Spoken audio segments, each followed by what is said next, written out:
É isso aí, torcida do Botafogo. Bora aqui para mais um pós-jogo. Vitória merecida, vitória grandiosa do Botafogo em cima do Fluminense. Gols no finalzinho, gol do Luiz Henrique. Pessoal, vamos aqui com comentários do Linha de Passe, já deixando os créditos aos canais da ESPN Brasil. Torcedor botafoguense, se não é inscrito no canal, se inscreva. Deixe seu like e seu comentário, que isso faz uma enorme diferença. Agora, bora para o conteúdo. Ele jogou o clássico de hoje num nível acima dos demais, de entrega que eu estou colocando. É claro que tecnicamente ele também é no nível acima de quase todos. Mas ele correu até o final e acabou sendo agraciado com esse presente aí. Ele ganhou o presente, né? Ele só tocou a bola para o fundo da rede, mas ele correu muito, lutou muito. Ele é o cara que mais queria ganhar o jogo em campo. E aí os deuses do futebol falaram, tudo bem, faz você o gol. Coisa de 1 minuto antes do gol, o Fluminense estava no ataque e alguém dá um chutão para frente. Ele sai correndo da área do Fluminense até o goleiro da área do Botafogo, até o goleiro do Fluminense para tentar pegar uma bola que já estava perdida, mas aquilo mostrava o quanto ele queria. Cria do Fluminense, a lei do ex é uma das mais certas e óbvias do futebol. Curioso, né? O Luiz Henrique realmente fez uma partidaça, mas me chamou a atenção a intensidade do Botafogo. Eu hoje achei um pouco abaixo do que a gente costuma ver nesse time do Botafogo. Acho que daqui a pouco a gente pode falar sobre isso também, mas eu quero saber teu destaque, Birner. Tudo bem, Dani? Boa noite a você, ao Eugênio, ao Donan, aos fãs e às fãs do esporte. Eu não... Essa história da lei do ex, pra mim, hoje em dia, como todo jogador joga em tudo quanto é clube, tem ex em tudo quanto é lugar, Mas e a coisa tem acaba clubes acontecendo. especiais na carreira de cada um. É o mundo moderno, Birner. O pessoal tem muito ex, é normal. Eu acredito Ele é querido do Fluminense, nem comemorou o gol. Eu sei disso. Antigamente, tinha um jogador que fazia muitos gols contra uma equipe X.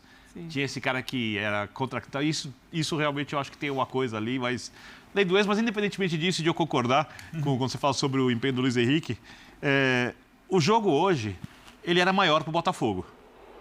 Porque é mais fácil o Fluminense, a luta do Fluminense para não ser rebaixado, olhando o que o Fluminense joga, olhando o elenco, olhando o que os adversários jogam, é uma luta mais fácil de ser vencida, apesar de ser uma luta muito perigosa. Olha que o Fluminense voltou para a zona de rebaixamento. Eu sei disso.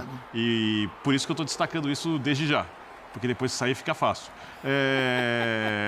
Do que a luta do Botafogo para ser campeão brasileiro.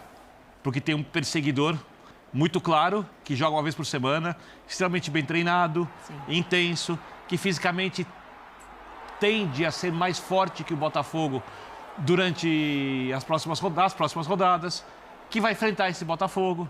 E o outro perseguidor, o Flamengo, acho que só são esses dois, de fato, perseguindo o Botafogo, está correndo por fora por conta dos seus problemas de lesões e outras questões mais. E porque também divide as suas forças com mais de um campeonato, ao contrário do Palmeiras. Então o resultado é muito grande para o Botafogo, da maneira como foi conquistado, no final do jogo, num gol de pressão e saída de bola, porque tem o erro, obviamente, do Felipe Melo, mas o erro foi provocado, e a responsabilidade é do Felipe Melo, porque alguém estava pressionando o jogador no final da partida de uma equipe que tem um jogo enorme também na quarta-feira. Então, eu acho que hoje é um dia de muita festa do botafoguense. O torcedor do Fluminense deve estar irritado com o erro do Felipe, mas eu acho que não precisa ficar... Preocupação normal, mas acho que não precisa ficar tão pessimista assim. Posso estar completamente errado, mas acho que não. A respeito da permanência ou não na primeira divisão. Eu sei que o Donan tem mais desconfianças que eu em relação ao Fluminense. Tem. Vai nessa, Dona. Boa noite, Dani. Boa noite, Eugênio, Birner, fã de esportes.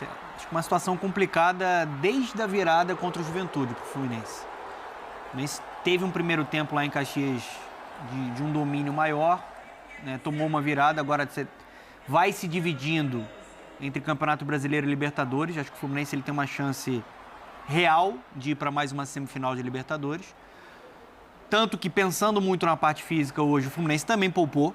Preservou alguns jogadores importantes, inclusive o Ganso, né, que entra no segundo tempo.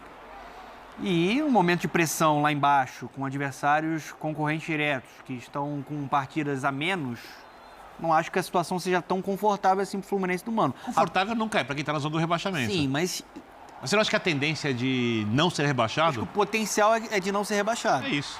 Pelo que o time cresceu com o Mano, né, para ser justo. E do outro lado, um Botafogo que quer muito, né? Que tem muita ambição, que também preservou pensando no jogo contra o São Paulo. Produziu no Morumbi para vencer, mas não venceu. Eu falei Morumbi? Produziu no Newton Santos para vencer, mas não venceu.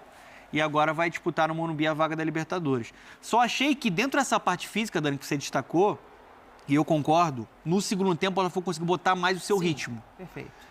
Até colocando titulares, né? Com as mudanças, Para né? jogar com as mudanças, para buscar uma vitória que deixa o Botafogo com 8 jogos de invencibilidade, deixa o Botafogo com 6 pontos de frente para o Palmeiras. O Palmeiras amanhã enfrenta, em Brasília, com mais de 60 mil torcedores, estádio dividido, o Vasco. Então, assim, jogou a pressão para cima do time do Abel. Jogou a pressão para cima do time do Abel, que não vai ter o Estevão, que é um jogador importante. Só, né? Exatamente. Você toca num ponto importante que eu acho que, de repente, para a gente começar a analisar o campo, né, o enfrentamento em si, que é a questão do Fluminense. O Fluminense não tinha dupla de zaga, que acho que é um ponto importante para a análise. O Fluminense não coloca o centroavante que vem jogando, promove o retorno do Cano como titular e, ainda assim, eu esperava um enfrentamento mais desigual, pelo que a gente tem visto desse Botafogo, de intensidade, de não desistir mais favorável de bola. ao Botafogo. Mais favorável ao Botafogo. Esperava. E aí eu queria que vocês desenhassem esse campo para mim, assim, por que isso não aconteceu? Tem a ver com preservar essas peças? Porque os dois estão divididos em competições, né? Tem vários motivos, mas eu acho que o Botafogo foi melhor do que o Fluminense no jogo. Foi, fato. Também acho. E o final do jogo gritava isso. O Botafogo pressionava, empurrava o Fluminense. A partir da metade do segundo tempo, foi mais time em campo. Talvez não tenha sido, no primeiro tempo, tão forte quanto foi, por exemplo, contra o que não conseguiu fazer o gol, contra o São Paulo, contra o Corinthians, contra o Palmeiras na Libertadores. Teve um momento no segundo tempo que a impressão era que o Fluminense estava feliz com o empate, né? Satisfeito, né? E o Botafogo... Porque tal era a volúpia do Botafogo que o Fluminense conseguindo se manter. Tanto que, quando sai por lesão, aliás, aguardando as notícias sobre o Nonato, né? Perfeito. Quando sai o Nonato, aos 45 do segundo tempo, o Mano coloca o Felipe Melo. O Nonato não é zagueiro. E ele acaba pagando por essa, vou usar uma expressão aqui, caretice.